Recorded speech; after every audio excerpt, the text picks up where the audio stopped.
आज है 12 जनवरी दिन रविवार। बात करते हैं पहली बड़ी खबर। बेसिक के शिक्षक प्रशिक्षण को साल भर नहीं लगाएंगे चक्कर। बेसिक शिक्षा विभाग के शिक्षकों को अब साल भर शिक्षण प्रशिक्षण के लिए निदेशालय व अन्य केंद्रों के चक्कर नहीं लगाने होंगे। राज्य शैक्षिक अनुसंधान और प्रशिक्षण परिषद एससीईआरटी ने एकीकृत शिक्षण प्रशिक्षण मॉड्यूल तैयार किया है। इसमें प्राथमिक स्तर कक्षा 1 से 5 तक के शिक्षकों को 5 दिन में सभी संबंधित विषयों का प्रशिक्षण दिया जाएगा ताकि शिक्षक अपना पूरा समय पढ़ाने में लगा सकें। एससीईआरटी ने तैयार किया एकीकृत शिक्षण प्रशिक्षण मॉड्यूल बेसिक विद्यालय के शिक्षकों के लिए निपुण लक्ष्य, जीवन कौशल, कला एवं संगीत कक्षा व विद्यालय प्रबंधन, पठन पाठन आदि से जुड़े प्रशिक्षण दिए जाते हैं। कई बार ये प्रशिक्षण कार्यक्रम साल भर अलग अलग महीनों में आयोजित किए जाते हैं। इसकी वजह से शिक्षकों को निदेशालय व अन्य केंद्रों के लगाने पड़ते हैं। इसका असर बच्चों के पठन पाठन पर पड़ता है। इसके मद्देनजर एससीईआरटी ने प्रशिक्षण का नया मॉड्यूल तैयार किया है। अगली खबर, नियमों में एकरूपता न होने से अटकी असिस्टेंट प्रोफेसर के पद पर भर्तियां। नियमों में एकरूपता न होने से उच्च शिक्षा विभाग की असिस्टेंट प्रोफेसर के पद पर भर्तियां अटक गई हैं। दिसंबर के आखिरी सप्ताह में 562 पदों के लिए विज्ञापन जारी होना था, जो कि अभी तक जारी नहीं हो सका है। उत्तर प्रदेश लोक सेवा आयोग यूपीपीएससी ने इस संबंध में शासन को पूरी स्थिति से अवगत करा दिया है। सीएम ने सभी रिक्त पदों को शीघ्र भरे जाने के निर्देश दिए हैं।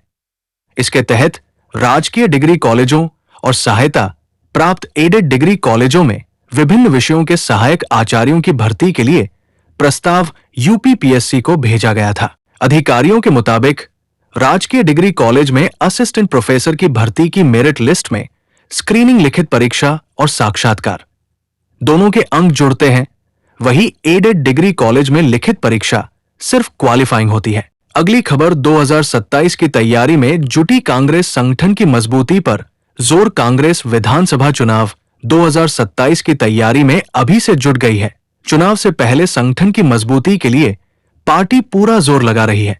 पार्टी मुख्यालय पर बुधवार को प्रयागराज क्षेत्र के 12 जिलों के अध्यक्ष और महानगर अध्यक्ष पद के दावेदारों के साथ संगठनात्मक रणनीति बनाई गई। सुल्तानपुर, अमेठी, प्रयागराज, प्रतापगढ़, कौशांबी, जौनपुर, गाजीपुर, चंदौली, भदोही, मिर्जापुर, वाराणसी व सोनभद्र से आए दावेदारों से उनकी रणनीति जानी गई। जिले की सियासी स्थिति और सामाजिक समीकरण पर भी प्रदेश प्रभारी अविनाश पांडे और प्रदेश अध्यक्ष अजय राय ने चर्चा की। सभी दावेदारों से सवाल जवाब के जरिए उनकी काबिलियत परखी गई। बैठक में राष्ट्रीय सचिव राजेश तिवारी, पूर्व मंत्री डॉक्टर सीपी राय, संजय कपूर, मनीष श्रीवास्तव, हिंदवी डॉक्टर उमाशंकर पांडे, डॉक्टर अली मुल्लाह खान, प्रदीप सिंह, पुनीत पाठक आदि शामिल हुए। अगली खबर, कॉरपोरेशन का घाटा 77 करोड़ से बढ़कर 1.10 लाख करोड़ तक पहुंचा। पूर्वांचल और दक्षिणांचल को प्राइवेट पब्लिक पार्टनरशिप के तहत चलाने का मसौदा तैयार करने के लिए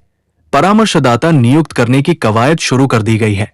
इसकी जानकारी मिलते ही ऊर्जा संगठनों ने विरोध शुरू कर दिया है। उपभोक्ता परिषद का तर्क कि विद्युत परिषद के बंटवारे के वक्त भी वर्ष 2000 में 13.53 लाख में परामर्शदाता नियुक्त किया गया।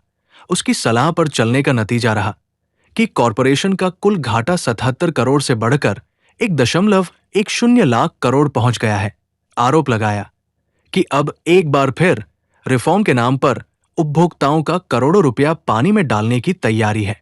परिषद ने कहा कि प्रदेश में राज्य विद्युत परिषद था, जिसे वर्ष 2000 में 4 हिस्से में बांटा गया। परामर्शदाता नियुक्त किए गए ताकि व्यवस्थाएं दुरुस्त हो और घाटा खत्म हो, लेकिन परिणाम उल्टा रहा। वर्ष 2004 में जब महालेखाकार द्वारा पावर सेक्टर रिफॉर्म पर एक रिव्यू रिपोर्ट जारी की गई। अगली खबर, जे एडवांस दे सकेंगे 5 से 18 नवंबर के बीच पढ़ाई छोड़ने वाले अभ्यर्थी। सुप्रीम कोर्ट ने उन याचिकाकर्ताओं को संयुक्त प्रवेश परीक्षा जे एडवांस के लिए पंजीकरण की अनुमति दे दी, जिन्होंने 5 नवंबर से 18 नवंबर 2024 के बीच अपने पाठ्यक्रमों को छोड़ दिया था। शीर्ष कोर्ट ने जे एडवांस के प्रयासों को 3 से घटाकर 2 करने के खिलाफ याचिकाओं पर सुनवाई करते हुए आदेश दिया। जस्टिस BR गवई व जस्टिस ऑगस्टीन जॉर्ज मसी की पीठ ने पाया कि परीक्षा के लिए बने संयुक्त प्रवेश बोर्ड ने पिछले साल 5 नवंबर को अधिसूचना जारी की थी। जिसमें कहा था कि शैक्षणिक वर्ष 2023, 2024 और 2025 में कक्षा 12 की परीक्षा देने वाले अभ्यर्थी जे एडवांस के लिए पात्र होंगे।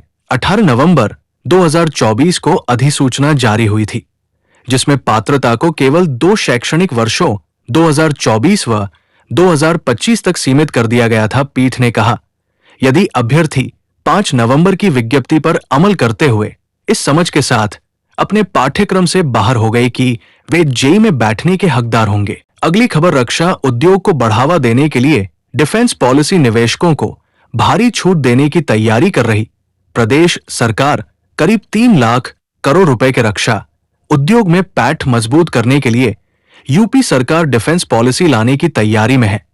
ये पॉलिसी डिफेंस कॉरिडोर के अतिरिक्त होगी। इसके तहत दुनिया भर की डिफेंस कंपनियों को आकर्षित करने के लिए जीपीएफ स्टाम्प में छूट के साथ कैपिटल सब्सिडी और जमीन भी सस्ती दरों में दी जाएगी। ये फैसला डिफेंस कॉरिडोर के सकारात्मक फीडबैक के बाद लिया गया है। जल्द प्रस्ताव को कैबिनेट में पेश किया जाएगा। उत्तर प्रदेश सरकार ने राज्य में रक्षा और एरोस्पेस तंत्र को मजबूत करने के लिए नई नीति में निवेशकों को पूंजी सब्सिडी, परिवहन सब्सिडी, पेटेंट और ट्रेडमार्क शुल्क के रूप में अतिरिक्त छूट और मानक संचालन प्रक्रिया एसओपी में राहत दी जाएगी। डिफेंस गलियारे के 6 नोड्स में लगभग 5000 हेक्टेयर विकसित भूमि पहले ही चिन्हित की जा चुकी है। अगली खबर, महाकुंभ में बाल मजदूरी करवाते पकड़े गए तो दुकान मालिक पर होगा मुकदमा। महाकुंभ के दौरान दुकानों पर बाल मजदूरी रोकने के लिए श्रम विभाग ने खाका खींचा है। मेला क्षेत्र में अगर कोई बाल मजदूरी करवाते पकड़ा गया तो दुकान मालिक पर एफआईआर दर्ज कराई जा सकती है। साथ ही 50,000 रुपए जुर्माने के अलावा लाइसेंस भी सस्पेंड किया जाएगा। इसे लेकर विभाग की ओर से आदेश जारी कर दिया गया है। महाकुंभ मेला क्षेत्र में 45 करोड़ से अधिक श्रद्धालुओं के आने की संभावना है। परेड, अरैल और झूसी के क्षेत्र में हजारों की संख्या में दुकानें हैं। इन दुकानों पर बाल मजदूरी रोकने के लिए विभाग ने सख्त कदम उठाया है। उप श्रमायुक्त राजेश मिश्रा ने आदेश जारी करते हुए कहा है कि कोई भी दुकानदार या निर्माण करने वाली जगह पर बाल मजदूर दिखता है तो उस दुकानदार और निर्माण कर रहे व्यक्ति के खिलाफ कड़ी कार्रवाई की जाएगी। 50,000 से अधिक का जुर्माना और जेल जाने तक की नौबत आ सकती है। राजेश मिश्रा ने बताया कि विभाग के कर्मचारी मेला क्षेत्र। अगली खबर, राज्य कर विभाग में फिर 15 अधिकारियों के तबादले। राज्य कर विभाग में शुक्रवार देर रात 15 अधिकारियों के तबादले कर दिए गए। सोनभद्र के अपर आयुक्त ग्रेड 1 लक्ष्मीकांत त्रिपाठी को अपर आयुक्त ग्रेड 1 प्रयागराज के पद पर भेजा गया है। मुजफ्फरनगर में तैनात उपायुक्त ब्रिजेश कुमार को प्रोन्नत करते हुए संयुक्त आयुक्त SIB वाराणसी प्रथम के पद पर तैनात किया गया है। आगरा में उपायुक्त टैक्स ऑडिट रमेश कुमार सिन्हा को प्रोन्नत कर संयुक्त आयुक्त कानपुर के पद पर भेजा गया है। मिर्जापुर में तैनात अपर आयुक्त ग्रेड 2 शरद कुमार शुक्ला को अपर आयुक्त ग्रेड 2 अपील के पद पर सोनभद्र का अतिरिक्त प्रभार दिया गया है। अगली खबर, सीएम योगी ने कहा महाकुंभ में मुसलमानों का स्वागत, किंतु मुख्यमंत्री ने चेताया गलत मानसिकता से आए तो होगी डेंटिंग पेंटिंग। मुख्यमंत्री योगी आदित्यनाथ ने कहा कि मानवता के सबसे बड़े समागम महाकुंभ में मुसलमानों का स्वागत है, लेकिन गलत मानसिकता से आने वालों की डेंटिंग पेंटिंग भी होगी अलग अलग। कार्यक्रमों में सीएम ने भूमाफिया को भी चेताया और स्पष्ट कहा कि देर सबेर उन्हें जमीन छोड़नी ही होगी। महाकुंभ नगर में शुक्रवार को एक कार्यक्रम में मुख्यमंत्री ने कहा कि महाकुंभ सनातन परंपरा और आस्था का महापर्व है। वर्षों पहले दबाव में आकर बहुत से लोगों ने उपासना पद्धति बदल ली, लेकिन आज भी उनकी सनातन परंपरा में आस्था है। ऐसे लोगों का महाकुंभ में स्वागत है और वे संगम में आस्था की डुबकी लगाएं। हालांकि दूसरी मानसिकता से कोई आया तो उसकी डेंटिंग पेंटिंग भी होगी। मुख्यमंत्री ने यह भी कहा कि किसी भी विवादित ढांचे को मस्जिद बोलने से बचें, यह इस्लाम के भी खिलाफ है। अगली खबर, प्रदेश में आज से बदलेगा मौसम का मिजाज, 2 दिन बूंदाबांदी। प्रदेश में मौसम का मिजाज शनिवार से बदलेगा।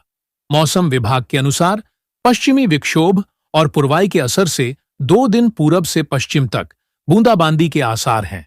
आंचलिक मौसम विज्ञान केंद्र लखनऊ के वरिष्ठ वैज्ञानिक अतुल कुमार सिंह के मुताबिक शनिवार व रविवार के लिए प्रदेश के 38 जिलों में गरज चमक के साथ बिजली गिरने की चेतावनी जारी की है।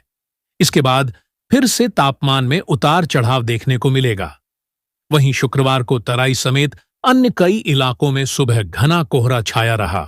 प्रयागराज, कानपुर, कुशीनगर में कोहरे की वजह से दृश्यता 0 तक जा पहुंचा। वहीं कई इलाकों में सुबह से ही गुनगुनी धूप भी हुई, जिससे लोगों को राहत मिली। वहीं 4 डिग्री तापमान के साथ अयोध्या और चुर्क सबसे ठंडे रहे। उत्तर प्रदेश की रोजाना की खबरों से अप टू डेट रहने के लिए यूपी न्यूज अपडेट चैनल को सब्सक्राइब करें और वीडियो को लाइक शेयर जरूर करें और बेल आइकन दबाना बिल्कुल भी ना भूलें और कमेंट बॉक्स में अपने जिले का नाम जरूर लिखें, जिससे कि आपके जिले की खबरें आप तक जल्दी पहुंचे। धन्यवाद।